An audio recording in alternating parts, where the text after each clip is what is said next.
Hello gamers, ആർ പിയിൽ നമുക്ക് T V A versus K V P turf war കാണാനായിട്ട് സാധിച്ചിട്ടുണ്ടായിരുന്നു. അതിൽ ആ ഒരു വിന്നിങ് മൊമെന്റ് നമുക്കൊന്ന് കണ്ടു നോക്കാം. അവരെല്ലാവരും പ്ലേ ഗ്രൗണ്ടിലോട്ട് ഇറങ്ങിയിട്ടുണ്ട്. നമ്മൾ നോക്കുകയാണെന്നുണ്ടെങ്കിൽ അവിടെ മൊട്ടലിജിൻ്റെ വണ്ടിക്ക് നല്ല രീതിയിലാണ് സ്പ്രേ വന്നുകൊണ്ടിരിക്കുന്നത്.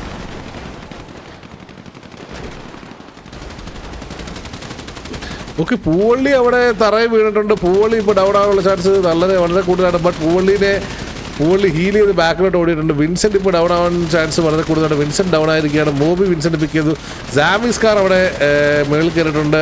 സാമിസ് കാറിനെ പിക്ക് ഓഫ് ചെയ്യാൻ സാവേജ് അവിടെ സാമിസ് കാറിനെ പിക്ക് ഓഫ് ചെയ്തിരിക്കുകയാണ്. മുകളിൽ നിന്ന് നല്ലൊരു കവർ എവിടെ നിന്ന് അടിച്ച് സാവേജ്. ഇപ്പോൾ ബാലൻ തിരിച്ചെത്തിയിരിക്കുകയാണ്. കെ വി പിയുടെ 2 പ്ലേസ് അവർക്ക് നഷ്ടപ്പെട്ടിട്ടുണ്ട്. പൂവള്ളി ഈ ഒരു ബിൽഡിംഗ് വണ്ടിയുടെ പുറകിൽ പെട്ടുപോയിട്ടുണ്ട്. Okay, super. ഓക്കെ, വളരെ നല്ല കാര്യം.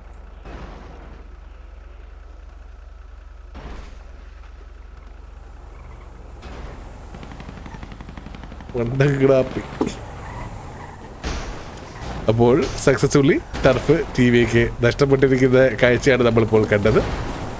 റൊഡറാറോ സോറോ അവിടെ ഡൗൺ ആയിരിക്കുകയാണ്. അവിടെ സ്പെക്ടറോയി ഡൗൺ ആയിട്ടുണ്ട്. ടോറസ് ഫാങ് ഡൗൺ ആയിരിക്കുകയാണ്. ഇവിടെ 3 പ്ലേയേഴ്സ് അവർക്ക് അവിടെ ഡൗൺ ആയിട്ടുണ്ട്. അതാ പറഞ്ഞേ, സോണില്ലെങ്കിൽ ചോദിക്കണം, ഇട്ടുകൊടുക്കും. നമുക്കറിയത്തില്ല തിരിച്ചു കയറിയ കാര്യം. ടർഫ് ഫൈറ്റ് കിടക്കുമല്ലേ, നോക്ക. ഇപ്പോഴാണ് സോണെന്ന് പറഞ്ഞ് ഇപ്പോഴാണ് ഇടുന്നത്. കണ്ടോ, ഞാൻ ഇട്ട് കൊടുത്തതിന് ശേഷം. അങ്ങനെ കെ വി പിയുടെ ലാസ്റ്റ് ബാക്കിയുള്ള കുറച്ച് പ്ലേയേഴ്സ് ഈ ഒരു ഏരിയയിലുണ്ട്. ടർഫ് അവർക്ക് കിട്ടി എന്ന് അവർ ഇപ്പോൾ അറിഞ്ഞിട്ടുണ്ടോ എന്ന് നമുക്കറിയില്ല. 1 സൈഡ് FRP ആണെങ്കിൽ ഓപ്പോസിറ്റ് ടീമിനായിരിക്കും ടർഫ് പോവുക. അല്ല, ഡബിൾ സൈഡ് FRP ആണെങ്കിൽ നാളെ റീഷെഡ്യൂൾ ആവും. എല്ലാവരും ആ ഒരു ആംഗിളിൽ വന്നു. നല്ല രീതിയിൽ സ്പ്രേ വരുന്നുണ്ട്. അലക്സ് അവിടെ ഓടി കയറി പൊക്കോണ്ടിരിക്കുകയാണ്. ഗണ്ണെടുത്ത് ബാക്കി വെച്ചിട്ടുണ്ട്. സ്കൗട്ട് ചെയ്യാൻ വേണ്ടി പോകുന്നത്. അലക്സിനിട്ട് സാവേജിൻ്റെ വക 2 വെടി. പാവം അലക്സിൻ്റെ കുട്ടിക്ക് സാവേജിൻ്റെ 2 ബുള്ളറ്റ് ഇരിപ്പുണ്ട്. നമുക്ക് പിന്നെ ടർഫ് ഏജ് എടുത്ത് മാറ്റാം. കെ വി പി എല്ലാവരും തിരിച്ച് അവരുടെ വണ്ടി എടുത്ത് റൊട്ടേഷൻ ചെയ്യാനുള്ളൊരു പരിപാടിയാണെന്ന് തോന്നുന്നു. ഓക്കെ, കെ വി പി പക്കിയുടെ വക സോണോട്ടിൽ നിന്ന് ഫയറിങ് വന്നിട്ടുണ്ട്. അപ്പോൾ എല്ലാവർക്കും ആശ്വസിക്കാൻ വേണ്ടിയിട്ടുള്ള ഒരു കാര്യം കിട്ടിയെന്നാണ് എനിക്ക് തോന്നുന്നത്. അപ്പോൾ FRP വന്നു കഴിഞ്ഞാൽ ടർഫ് എന്തായാലും ടർഫ് ആയിരിക്കും. പിക്കി തന്നെ പിക്ക് ചെയ്തിട്ടുണ്ട്. അതേപോലെ തന്നെ ഐസൻ ഷിഗോ ഡൗൺ ആയിട്ടുണ്ട്. കെ വി പിയുടെ മാർക്ക് ഹെൻറിനെ അവർ സ്പോട്ട് ചെയ്തിട്ടുണ്ട്. ഓക്കെ, മാർക്ക് ഹെൻറിനെ സ്റ്റീവ് സ്പോട്ട് ചെയ്തത്. മാർക്ക് ഹെൻറിനെ പിക്ക് ഓഫ് ചെയ്തിട്ടുണ്ട് സ്റ്റീവ്. Nice angle. ഇനി നമ്മൾ നോക്കുകയാണെങ്കിൽ ഇവിടെ 2 players. Alex Devore K V P പക്കിയുടെ ഒപ്പം സോണിലോട്ട് ഓടി വന്നിട്ടുണ്ട്. ക്രൈസി ഗോപാലൻ ആൻഡ് അതേപോലെ തന്നെ മൊട്ടഡിജിൻ വന്നു. ഗോപാലൻ ഹീൽ ചെയ്തുകൊണ്ട് ഓടിക്കൊണ്ടിരിക്കുകയാണ്. തോക്കെടുക്കാൻ മറന്നുപോയെന്ന് തോന്നുന്നു. അപ്പോൾ അങ്ങനെ കെ വി പിയുടെ എല്ലാ പ്ലേയേഴ്സും ഡൗൺ ആയിരിക്കുകയാണ്. ഇതിനകത്ത് തല്ല് കൊള്ളാത്ത ഏതെങ്കിലും ഭാഗമുണ്ടെങ്കിൽ അവിടെ നിന്ന് തല്ലാതെ വിചാരിച്ചാൽ നടക്കൂല. എൻ്റെ അടുത്തൊരു ഇൻഫോ എന്ന് പറഞ്ഞാൽ XMRC ഗ്യാങ് 2ആയിട്ട് സ്പ്ലിറ്റ് ചെയ്തുകൊണ്ട് VHും RZ7 ആയിട്ടുണ്ടായിരുന്നു. എൻ്റെ അവർ തമ്മിൽ ഒരുപാട് ഇഷ്യൂസ് നടന്നുകൊണ്ടിരിക്കുന്നത്. ഇപ്പതാ റാംബോ വന്നിട്ട് ഷെയ്ക്കിനെ കുറിച്ചും RZ7നെ കുറിച്ചും കുറച്ച് കാര്യങ്ങൾ സംസാരിച്ചിട്ടുണ്ടായിരുന്നു. അത് നമുക്കൊന്ന് കണ്ടു നോക്കാം. ഞാൻ ഒരുത്തന്റെ കൂടെ, ഞാൻ ഒരാളെ കൂടെയാണ് നിൽക്കണം. ഞാൻ ഇപ്പോഴും അന്തസ്സോട് കൂടി, നീയൊക്കെ എന്തൊക്കെ അതൊക്കെ തരം താഴ്ന്ന പണി, ഞാൻ ഒരുത്തന്റെ കൂടെയാണ് നിൽക്കണം. മനസ്സിലായല്ല? അത്ര ആ നിൽക്കുന്നിടത്തോളം കാലവും ഇത്രയും നാൾ നിന്നിടത്തോളം കാലവും എനിക്ക് ജീവിക്കാനുള്ളത് എൻ്റെ ഉണ്ട്. മനസ്സിലായല്ല? എനിക്ക് ഇരക്കാൻ പോകേണ്ട അവസ്ഥ എനിക്കില്ല. ഒറ്റ സീന് കൊണ്ടല്ല ഞാൻ ഇവിടെ ലൈവ് ഇട്ടത്. ഒരൊറ്റ കാര്യം കൊണ്ടൊന്നും അല്ല ഞാൻ ഇവിടെ ലൈവ് ഇട്ടത്. എനിക്ക് ലൈവ് ഇടാൻ 100 കാര്യങ്ങളുണ്ട്. മനസ്സിലായ? നമ്മളെ ഗ്യാങ്ങില് അറിഞ്ഞൂടാത്തവർക്ക് വേറിസ് റെക്സ് ഇവിടെ ഉണ്ട്. ഞാനൊരു കാര്യം പറഞ്ഞ, അവൻ ഇവിടെ കയറാൻ താല്പര്യം ഉണ്ടെന്നും പറഞ്ഞ് അവ ഇവിടത്തെ കോലീഡേഴ്സുമായിട്ട് ബന്ധപ്പെട്ട് അവൻ ഇവിടെ കയറാൻ താല്പര്യം ഉണ്ടെന്നും പറഞ്ഞ് അവ ഇവിടെ വന്ന്. മനസ്സിലായ? അപ്പൊ ഒരു ഗ്യാങ്ങിൽ ഒരു റിക്രൂട്ട്മെന്റ് ഉണ്ടെന്നുണ്ടെങ്കിൽ അത് പറയേണ്ട ആരാണ്? ഒരു ഗ്യാങ്ങിൽ ഒരു റിക്രൂട്ട്മെന്റ് ഉണ്ടെങ്കിൽ അത് പറയേണ്ടത് ഗ്യാങ്ങിലെ ആൾക്കാരാണോ അതേ കണ്ട തായോളികളാണോ പറയേണ്ടത്? ആണോ? നമ്മള് സ്റ്റോറി ഇട്ടപ്പോ വഴി കൂടെ പോണ തായോളികൾ പറയണോ? വഴി കൂടെ പോണ എന്തിണ്ടാ വിളിക്കാത്ത കല്യാണത്തിന് ചോറുണ്ണാൻ പറഞ്ഞത്? എന്തിന്? എടാ, കുമ്മനടിച്ച് തിന്നിട്ട് പോണോന്നുണ്ടെങ്കിൽ പൊക്കോ. നീയൊക്കെ കുമ്മനടിച്ച് തിന്ന് വയറും വീപ്പിച്ച് പോകാനാണെങ്കിൽ നീയൊക്കെ പൊക്കിയോടെ. നീയൊക്കെ എന്തിണ്ടാ വിളിക്കാത്ത കല്യാണത്തിന് ചോറുണ്ണാൻ പറഞ്ഞത്? അതിന്റെ ആവശ്യം എന്തിനാണ്? ഇവിടെ വല്ല ഒട്ട ബിരിയാണിയും കൊടുക്കണ അങ്ങനെ വല്ല ഇവിടെ കൊടുക്കണ ഇതിന്റെയൊക്കെ മറുപടി പറയാം. പിന്നെ ഒരു കാര്യം, ഡീഫർമേഷൻ കേസ് കൊടുക്കുമെന്നൊക്കെ പറഞ്ഞ് പേടിപ്പിക്കുകയാണെന്നുണ്ടെങ്കിൽ അത് വീട്ടിൽ തന്തയുടെ അടുത്ത് പറയണം. മനസ്സിലായല്ല? ഡീഫർമേഷൻ കേസൊക്കെ കൊടുക്കുമെന്ന് പറഞ്ഞ് പേടിപ്പിക്കുകയാണെന്നുണ്ടെങ്കിൽ വീട്ടിൽ തന്തയുടെ അടുത്ത് പറയണം. മനസ്സിലായല്ല? അവന്റെ അടുത്ത് പറയണം അത്. അല്ല എന്റെ അടുത്ത് വന്നിട്ട് ഡീഫർമേഷൻ കേസ് കൊടുക്കുമെന്നും പറഞ്ഞ് പേടിപ്പിക്കുകയാണെന്നുണ്ടെങ്കിൽ പോയി നോക്കി പറയും. ഇങ്ങനെ ഒരു സാധനം മുന്നോട്ട് വരണ്ട എന്ന് വിചാരിച്ചിട്ടാണ് ഈ ഗ്യാങ് സ്പ്ലിറ്റ് ആവാതിരിക്കാൻ വേണ്ടിയിട്ട് ഞാൻ എല്ലാവരുടെ അടുത്തും ഒരു കാര്യം പറഞ്ഞു. ഈ ഗ്യാങ് സ്പ്ലിറ്റ് ആവാതിരിക്കാൻ ഇങ്ങനെ ഒരു പ്രശ്നം നടന്നതിൻ്റെ ഒന്നും ഞാൻ എല്ലാവരുടെ അടുത്തും പറഞ്ഞു. സ്പ്ലിറ്റ് ആവല്ല്, ഞാൻ ഇതിൽ നിന്ന് ഒഴിഞ്ഞു തരാം. നിങ്ങൾ ഗ്യാങ് നടത്തിക്കോ, പേര് മാറ്റിക്കോ, എന്നെ മാറ്റിക്കോ, എന്ത് വേണമെങ്കിലും മാറ്റിക്കോ. അപ്പൊ പറ്റൂല. 4ാമത് ലീഡർ ആവാൻ ഒരു കുണ്ണയ്ക്കും താല്പര്യമില്ല. കാരണം MRC എന്ന് പറഞ്ഞു കഴിഞ്ഞാൽ തന്തയുടെ വകയാണല്ലോ. MRC എന്ന് പറഞ്ഞാൽ വീട്ടിൽ നിന്ന് കൊണ്ടുവന്നതിന്റെ വകയാണല്ലോ. അതിൽ 4ാമത്തെ ലീഡർ ആവാൻ ഒരുത്തിനും പറ്റൂല. ഓക്കെ, അതും വിട്ട് പേര് മാറ്റിക്കോ, എന്ത് കുണ്ണ വേണമെങ്കിലും ചെയ്തോ, തുടങ്ങിക്കോ എന്ന് പറഞ്ഞു. അപ്പൊ നിനക്കൊന്നും അതിനും പറ്റൂല. നിനക്കൊന്നും അതിനും പറ്റൂല. എന്നിട്ട് നീയൊക്കെ വന്നിട്ട് ആരെ പേടിപ്പിക്കണ? എന്നെയാ പേടിപ്പിക്കണത് നീയൊക്കെ? ഇതിന്റെ മറുപടി നീയൊക്കെ പറയടാ. ഇതിന്റെ മറുപടി നീയൊക്കെ എന്ത് അണ്ടി പറഞ്ഞാലും ഉണ്ടല്ലോ, അവിടെ നിന്ന് പറയുമെങ്കിൽ ആരൊക്കെ പറയുമെന്ന് എനിക്കറിയാം. കുറെയൊക്കെ പുതിയതാണ്. ഇതിൽ അവസാനം ഗ്യാങ്ങിൽ നിന്ന് ഇറങ്ങണ മുമ്പ് ഡേറ്റ ഒന്നും എനിക്കറിയണ്ട. ഇതിൽ നിന്നൊരു 10 ക്ലിപ്പ് എടുത്ത് ഞാൻ കുറച്ചു പേർക്ക് അയച്ചു കൊടുക്കും. മനസ്സിലായി? 10 ക്ലിപ്പൊന്നും ഞാൻ പറയില്ല. ഇതിൽ നിന്ന് കുറച്ച് ക്ലിപ്പ് എടുത്ത് ഞാൻ കുറച്ചു പേർക്ക് അയച്ചു കൊടുക്കും. ബാക്കി അവര് നോക്കിക്കോളും. ബാക്കി ഡീഫർമേഷൻ എവിടെ നിന്ന് മുമ്പോന്നൊക്കെ നമുക്ക് കണ്ടറിയാം. മനസ്സിലായ? രാജുഭായ് ഉണ്ടോ? രാജുഭായ് ഞാൻ ഒരു ഡൗട്ട് ചോദിച്ചോട്ടാ. വെള്ളം അടിച്ചിട്ട് ഒരുത്തന്റെ വീട്ടിൽ ഇരിക്കുന്ന ഭാര്യയ്ക്ക് പറഞ്ഞ തെറ്റുണ്ടോ രാജുഭായ്? ഒരുത്തന്റെ ഭാര്യയെ കൊണ്ട് മറ്റവന് കൊടുക്കാൻ പറഞ്ഞു കഴിഞ്ഞാൽ അതില് തെറ്റുണ്ടോ? അത് തെറ്റാ അങ്ങനെ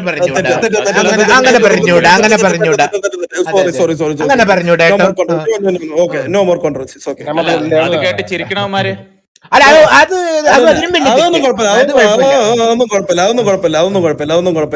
അതൊന്നും കുഴപ്പമില്ല. അതല്ല അവരെ ഇഷ്ടമല്ല രാജുഭായ്. തെറ്റാണോ റാംബോ?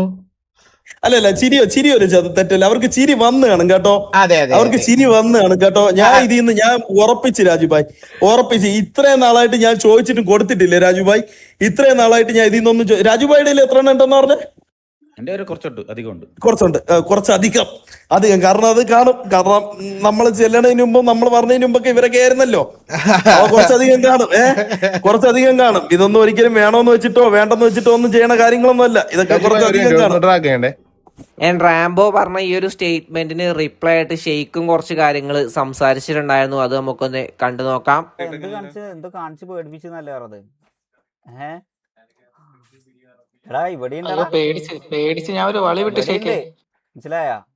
ഇതൊരു ഫോൾഡർ വേറെ ഉണ്ടടാ സാധനം. ഇങ്ങനെ കൊറേ ഉണ്ട് എന്ന് പറഞ്ഞ് ഇങ്ങനെ കാണിച്ച് ഓണാക്കാനുള്ള ധൈര്യം ഉണ്ടോ?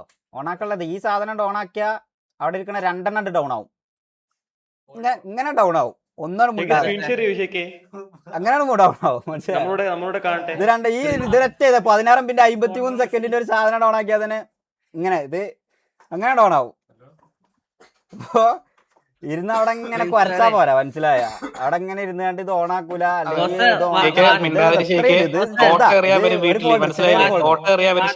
വേറെ ഇന്നിപ്പോ എന്താ പ്രശ്നം എന്ന് വലുതെന്ന് വെച്ചാല്, റെക്സ് പോയത് ഞാൻ സ്റ്റോറി ഇട്ടതാണ്. ഇപ്പൊ ഇവർക്ക് പ്രശ്നം. ഞാൻ എന്താ സ്റ്റോറി ഇട്ടത്? Rex is no more part of RG7. Reason കൂടെ കളിച്ച ആൾക്കാരുടെ കൂടെ കളിക്കാൻ താല്പര്യം ഉണ്ടായതുകൊണ്ട് പോയി. അതാണ് ഞാൻ സ്റ്റോറി ഇട്ടത്. ആ സ്റ്റോറി ഇട്ടപ്പം ദ വെരി നെക്സ്റ്റ് മൊമെന്റ് മാരിക്കിനെ വിളിച്ചിട്ട് ഞാൻ പറയാ, എന്റെ മൈക്ക് കേൾക്കുന്നുണ്ടോ അവിടെ ലൈവില്? എടാ, റെക്സിന്റെ കാര്യം ഓൾറെഡി റെക്സ് എന്നോട് പറഞ്ഞായിരുന്നു. അപ്പൊ എന്നോട് ചോദിച്ചു, റെക്സ് ഷെയ്ഖിനോടൊന്ന് പറയാൻ കുറിപ്പേന്ന് ചോദിച്ചു. അപ്പൊ ഞാൻ പറഞ്ഞ, എടാ നീ തന്നെ പറയാന്ന് പറഞ്ഞു. പിന്നെ അവന് ഫസ്റ്റ് പറയാൻ മടിയായോണ്ട് ഷെയ്ഖിനെ ഞാൻ വിളിച്ച് പറഞ്ഞു, ഷെയ്ഖ് ആ റെക്സിന്റെ അപ്പുറത്ത് കളിക്കാൻ താല്പര്യമുണ്ട്, കൂട്ടുകാരന്മാരൊക്കെ അവിടെയാണ്, അപ്പൊ അവിടെ പോട്ടെന്ന് ഞാൻ പറഞ്ഞു. അപ്പൊ ഷെയ്ഖ് പറഞ്ഞു, അവിടെ കളിച്ചോട്ട് കുഴപ്പമില്ലെന്ന് പറഞ്ഞു. അത് കഴിഞ്ഞ് ഇതാണ് സംഭവം. ഞാൻ റെക്സിനോട് എനിക്കൊരു ഹെയ്റ്റും ഇല്ല. റെക്സിനോട് ഞാൻ ബാഡായിട്ട് ഒന്നും പറഞ്ഞിട്ടില്ല. ഈ സാധനം എനിക്ക് ലൈവിൽ വന്നിരുന്നുകാണ്ട് എക്സ്പ്ലെയിൻ ചെയ്തുകാണ്ട് നിങ്ങൾക്ക് കുറേ ആൾക്കാർക്ക് ഇങ്ങനെ ബോറിംഗ് ആക്കാൻ താല്പര്യമില്ലാത്തതുകൊണ്ടാണ് ഞാനൊരു സ്റ്റോറി ഇത് പറഞ്ഞു വിട്ടൊരു ഷേക്ക് റെക്സിനോട് ഓൾറെഡി ഞാൻ പറഞ്ഞായിരുന്നു മാസിന്റെ വീസി ഇരുന്നപ്പോ എടാ ഷേക്ക് ഇപ്പൊ വിളിച്ചിരുന്നു സ്റ്റോറി ഇട്ടേ ചോദിച്ച് അപ്പൊ സ്റ്റോറി ഇടുവാണെന്ന് പറഞ്ഞ് അപ്പൊ റെക്സ് ആന്ന് പറഞ്ഞ് ഞാൻ വീസിന്ന് ട്രാക്ക് ചെയ്ത് മാറ്റിയിട്ട അപ്പൊ ആ സമയത്ത് പ്രശ്നം ഉണ്ടായിരുന്നെങ്കിൽ റെക്സിന് പറയായിരുന്നു. അതല്ല റെക്സിന്റെ അടുത്ത് മാന്യമായിട്ട് അല്ല കുറിപ്പേ റെക്സിന്റെ അടുത്ത് വിളിച്ച് മാന്യമായിട്ട് പറഞ്ഞു ഷെയ്ക്ക് ഇങ്ങനെ സേതു വിളിച്ചിരുന്നു കളിക്കാൻ താല്പര്യം ഉണ്ടോന്ന് ചോദിച്ചു പോവാണെന്ന് പറഞ്ഞു. ഇതാണ് എൻ്റെ അടുത്ത് പറഞ്ഞത്. ഇതൊന്നും അല്ലാന്ന് പറയുമ്പോൾ അപ്പൊ നമുക്ക് വേണമെന്നുണ്ടെങ്കിൽ പ്രൂഫ് എന്തെങ്കിലും വേണമെന്നുണ്ടെങ്കിൽ തരാം. ഈ പറഞ്ഞത് മാലിക് ഉണ്ടായിരുന്നതാ ജോഷു ഉണ്ടായിരുന്നല്ലോ വണ്ടിയിൽ സ്പീക്കർ ഇട്ടാണ്ട് തന്നെയല്ലേ നമുക്ക് ഇതിന്റെ പ്രൂഫും കാര്യങ്ങളൊന്നും. Shamsha bro thank you for the kick points. നമുക്ക് ഇതിന്റെ ഒന്നും പ്രൂഫ് അതൊന്നും കാണിക്കേണ്ട ആവശ്യമൊന്നുമില്ല. റെക്സിന്റെ അടുത്ത് പറഞ്ഞത് എനിക്ക് അവിടെ കളിക്കാനാണ് താല്പര്യം എന്ന് പറഞ്ഞു കഴിഞ്ഞാൽ അവിടെ നിന്ന് ഇങ്ങനെ ചെയ്ത് വിളിച്ചു. അപ്പോൾ അവിടെ എൻ്റെ ഇപ്പോൾ പഴയ കളിച്ച എല്ലാവരും ഉണ്ട്. നമ്മളിപ്പോൾ ഗ്യാങ് അല്ലല്ലോ, അപ്പോൾ ഞാൻ അവിടെ പോയി കളിക്കട്ടെ, നമ്മൾ ഗ്യാങ് ആവുകയാണെന്നുണ്ടെങ്കിൽ തിരിച്ചിങ്ങോട്ട് തന്നെ വരാ എന്നും കൂടിയാണ് എൻ്റെ അടുത്ത് പറഞ്ഞത്. അങ്ങനെ നല്ല രീതിക്കാണ് എൻ്റെ അടുത്ത് പറഞ്ഞത്. അപ്പോൾ ഞാൻ പറഞ്ഞു ഇല്ലടാ നീ പോവുകയാണെന്നുണ്ടെങ്കിൽ പോയിക്കോ, പിന്നെ ഇവിടെ ഇങ്ങോട്ട് വന്നിട്ട് പിന്നെ തിരിച്ച് കളിക്കണം എന്നില്ല, ഓൾ ദ ബെസ്റ്റ് എന്ന് പറഞ്ഞിട്ട് തന്നെയാണ് ഞാൻ വെച്ചത്. അത് കഴിഞ്ഞ് അല്ലാതെ ഞാൻ അവൻ്റെ അടുത്ത് മോശമായിട്ട് എന്തെങ്കിലും പറഞ്ഞോടാ അല്ലെങ്കിൽ പോണ്ടാന്ന് പറഞ്ഞോ? നല്ല രീതിക്കാണ് ഞാൻ അവൻ്റെ അടുത്ത് പറഞ്ഞത്. എനിക്കാ പറയണ റെക്സിന്റെ അടുത്ത് ഒരു ഹെയ്റ്റും ഇല്ല. ഞാൻ ഇവിടെ വി സി വന്നിരുന്ന എൻ്റെ പാവം ചെക്കനാന്ന്. എനിക്ക് അവൻ്റെ അടുത്ത് ഒന്നും ഗ്രൂപ്പിലാണെങ്കിൽ പോലും റെക്സിനോട് ആരും ഒന്നും പറയരുത്, ഹെയ്റ്റ് ഒന്നും കൊടുക്കരുത് നിങ്ങൾ. അല്ലെങ്കിൽ അപ്പൊ ഇന്നലെ റീസെന്റ് ആയിട്ട് ഇതേമാതിരി അമ്പി എന്ന് പറഞ്ഞിട്ട് പോലും ഞാൻ ഇതേമാതിരി ലൈവിൽ നമ്മളതിനെ പറ്റി റിയാക്ട് ചെയ്യാനോ അല്ലെങ്കിൽ ഒന്നിനും നമ്മൾ പോയിട്ടില്ല.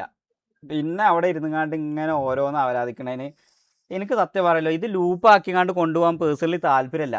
കാരണം കുറേ പിള്ളേർ ഇവിടെ ഇരിക്കുന്നുണ്ട്. ഉമ്മാർക്കൊക്കെ എന്താ പറയാ നമ്മളൊന്ന് ഫുൾ പൊട്ടൻഷ്യൽ ഇതേമാതിരി എന്നെ വിളിച്ചുകാണ്ട് ഇങ്ങനെ കുണക്കണോ നീ ആരുടെ കുണ്ണ നീ എന്താ മറ്റേ ലീക്കാക്കാനെന്നെല്ലാം പറഞ്ഞിട്ട് വിളിച്ചിന്. ഞാൻ പോടാ കുണ്ണയോളി നീ ആരാടാ എൻ്റെ അടുത്ത് ചോദിക്കാൻ പറഞ്ഞാൽ ഞാൻ തിരിച്ച് നന്നാക്കി പറഞ്ഞു. ഇവനൊന്നും ഞാൻ ഈ പറഞ്ഞ പോലെ നോക്കിക്കേണ്ട ആവശ്യമൊന്നുമില്ല. ഞാൻ എൻ്റെ അടുത്ത് നല്ല രീതിക്ക് കോൾ എടുത്തുകൊണ്ടാണ് ഞാൻ സംസാരിച്ചത്. പക്ഷേ ഇവ ഇരുന്നുകൊണ്ട് കട കട്ടാക്കി ഞാൻ. എന്നിട്ട് ലാസ്റ്റ് ഓൻ്റെ അണ്ടി ഓൻ്റെ പി സി മുമ്പിട്ട് അവിടെ ഇരുന്ന് വലിയ കോണ കണക്കുന്നവനെ. ഓനോടൊന്നും എനിക്കൊന്നും പ്രത്യേകിച്ച് പറയാനില്ല. അല്ല ആ വോയിസ് കേൾക്കണോ, അത് കോമഡിയാണ്, ഒന്നും പ്ലേ ചെയ്യിപ്പിക്കണ്ട വെറുതെ. ഇതൊന്നും എനിക്ക് താല്പര്യമില്ലാത്ത വിഷയമാണ്. ഞാൻ ഈ സാധനം ഒന്നും അല്ല, നമുക്ക് ഇതൊന്നും അല്ല കോണ്ടന്റ് ഇത്, അല്ലെങ്കിൽ ഇതിനൊന്നും അല്ല നമുക്ക് ഇൻട്രസ്റ്റിങ്. മിന്നൽ പോയോന്ന് അറിയില്ല, അത് കുറുപ്പിൻ്റെ അടുത്ത് ചോദിക്കണം മിന്നൽ പോയോന്നുള്ളത്. മിന്നലിനെ കാണാറില്ല, വി സിയിൽ അങ്ങനെ വല്ലാതെ അവൈലബിൾ ആയി വരാറില്ല. പി സി തിരിച്ചു വെച്ചതാടാ. പി സി മാക്ക് അടക്കം വിളിച്ചുകൊണ്ട് ഇവരോട് പറഞ്ഞപ്പോൾ പെട്ടെന്ന് കൊടുക്കാന്ന് പറയുന്നല്ലാതെ അത് മറ്റേ ഇയാൾ പറഞ്ഞ മാതിരി അത് മറ്റേ ഹറമിലെ പണി എടുക്കണ മാതിരി അത് തീരൂല, അത് ഇങ്ങോട്ട് എത്തൂല. അത് അവിടുന്ന് ഇങ്ങോട്ട് പോന്നിട്ടുള്ളൂ. അത് മറ്റേ ഇവിടെ നിന്നല്ലേ വരുന്നത് മൊറോക്കോന്ന്. അപ്പോൾ അത് പതുക്കെ കപ്പൽ വഴി ആദ്യം ഒന്ന് ഫ്രാൻസൊക്കെ അയച്ച് അവിടുന്ന് ഫ്ലൈറ്റിൽ നിന്ന് ഇവിടെ കോഴിക്കോട് ഇറങ്ങി അങ്ങനെ വേണം അത് വരാൻ. അങ്ങനെയാണ് അത് എത്തുള്ളൂ. അപ്പം പിന്നെ അതിനൊന്നും പറഞ്ഞിട്ട് കാര്യമില്ല. എൻ്റെ അടുത്തൊരു ഇൻഫോ എന്ന് പറയുന്നത് KVA വേഴ്സസ് XT ടെർഫാർ നടന്നിട്ടുണ്ടായിരുന്നു. അതിലെ ഒരു വിന്നിങ് മൊമെന്റ് നമുക്കൊന്ന് കണ്ടു നോക്കാം. തലനാടൊക്കെ രക്ഷപ്പെട്ടു. ഓക്കെ, ജോഷിയുടെ കാര്യത്തിൽ അങ്ങനെ തീരുമാനമായി, കണ്ണന്മാരുടെ കാര്യത്തിലും അങ്ങനെ തീരുമാനമായി. അവര് എല്ലാം ഇടിച്ചു പൊളിച്ച് കളഞ്ഞിട്ടുണ്ട്. ഇനി അവിടെ കവറൊന്നും ഇല്ല എന്ന് പറഞ്ഞിട്ടുണ്ട്. XTയുടെ 2 പ്ലേയേഴ്സിനെ അവർക്ക് നഷ്ടപ്പെട്ടിരിക്കുകയാണ്. ഓ, ഹംസ കഞ്ഞിക്കുഴിക്ക് നല്ലൊരു വെടി കിട്ടി. ബട്ട് ഹംസ കഞ്ഞിക്കുഴി സേഫ് ആയി. ഓ, കോച്ചേരിയാണ് സോണിന്റെ അകത്ത് കയറി ആദ്യത്തെ മെമ്പർ. ബട്ട് വട്ടത്തിൽ കേവ് എടുക്കാനായിട്ടായി പോയി കോച്ചേരി കയറി വന്നത്. അതുകൊണ്ട് തന്നെ കോച്ചേരി ബഗ്ഗായോ, ബഗ്ഗായി. കടുവ പ്രസാദ് ഡൗൺ. POV ബഗ് അവിടെ ഉണ്ടെന്ന് തോന്നുന്നു. ബ്ലഫ് നെക്സസിന്റെ നല്ലൊരു സ്പ്രേ. ബ്ലഫ് നെക്സസിന് ജോണി ഡെപ്പിനെ ചതിച്ചുകൊണ്ട് ബ്ലഫ് നെക്സസ് 1 HP രക്ഷപ്പെട്ടിരിക്കുകയാണ്. ബട്ട് ജോണി ഡെപ്പ് അവിടെ ഡൗൺ ആയിരിക്കുകയായിരുന്നു. XT അപ്പോളോ അതുവഴി കയറാൻ ഉള്ള ചാൻസ്. ഇത് വലിയ മതിലൊന്നുമില്ല, ചെറിയ മതിലാ, തല കാണാൻ പറ്റും. ഓ, ലെഗസി ആ ഒരു സോണിന്റെ ചെറിയൊരു എഡ്ജിൽ നിന്ന് സ്പ്രേ ചെയ്തു. അൾട്രോൺ അവിടെ ബ്ലഫ് നെക്സസ് സ്പോട്ട് ചെയ്തെന്ന് തോന്നുന്നു.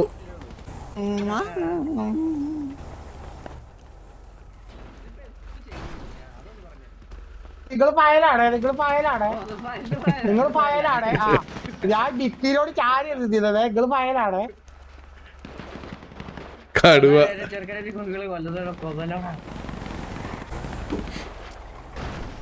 ഓ, സാത്താനെ പിക്ക് ഓഫ് ചെയ്തു. നമ്മുടെ എക്സിയുടെ 2 മെമ്പേഴ്സ് ഈ ഒരു ആംഗിൾ റൊട്ടേറ്റ് ചെയ്തൊന്ന് കയറി സാത്താനെ അവിടെ പിക്ക് ഓഫ് ചെയ്തിട്ടുണ്ട്. Okay, Johnny Depp എക്സ്റ്റി bluff Nexus down. ലായ്ക്കിനെ അവർ സ്പോട്ട് ചെയ്തിട്ടില്ല. എല്ലാ സൈഡിൽ അടി വരുന്നുണ്ട്. ലായ്ക്ക് ഡൗൺ ആയിരിക്കുകയാണ്. ഓ, അപ്പോളോ കിങ് അകത്ത് കയറിയിട്ടുണ്ട്. Apollo king down. അപ്പോളോ പാറ്റോയ്ക്ക് അപ്പോളോ കിങ്ങിനെ പിക്ക് ചെയ്യാൻ സാധിച്ചു. അത് പൊക്കോളും. അതുകൊണ്ട് ഇന്നല്ലേ ഇതെന്താ പോവാത്തേ? പെട്രോൾ ലീക്കാകുന്നത് ലെഗസി അറിഞ്ഞില്ലെന്ന് തോന്നുന്നു. ഓക്കെ, മുകളിൽ നിന്നും താഴോട്ട് അവർ ചാടിക്കോളാമെന്നാണ് കോൾ കൊടുത്തതെന്ന് തോന്നുന്നു. നമുക്കിപ്പോൾ നല്ലൊരു അടിയാണ്. കുറച്ച് ക്ലോസിൽ കാണാം. സിദ്ധു താഴോട്ട് ചാടി പിക്കെടുക്കാൻ നോക്കുന്നുണ്ട്. കൊച്ചു കുഞ്ഞ് തറയിലോട്ട് വീണ്. ലെഗസി ചാടിക്കേറി, കക്കാശി ചാടിക്കേറി. അവിടെ കൊച്ചു കുഞ്ഞ് ഡൗൺ ആയിരിക്കുകയാണ്. കഞ്ഞിക്കുഴി ആൻഡ് ട്രിഗി വിക്സാസ് ഡൗണായി. അതേപോലെ കക്കാശിയുടെയും ടീം ഫയറിൽ കക്കാശിയും നിര്യാതനായിട്ടുണ്ട് എന്നാണ് എനിക്ക് തോന്നുന്നത്. നമ്മൾ കില്ലീസ് അടിച്ച് നോക്കിക്കഴിഞ്ഞാൽ നമുക്ക് ക്ലിയർ ആയിട്ട് മനസ്സിലാവും. അപ്പം ഇന്നത്തെ വീഡിയോ എത്തുള്ളൂ. അടുത്ത വീഡിയോസ് വരുന്നവരെ ബൈ ഗൈസ്.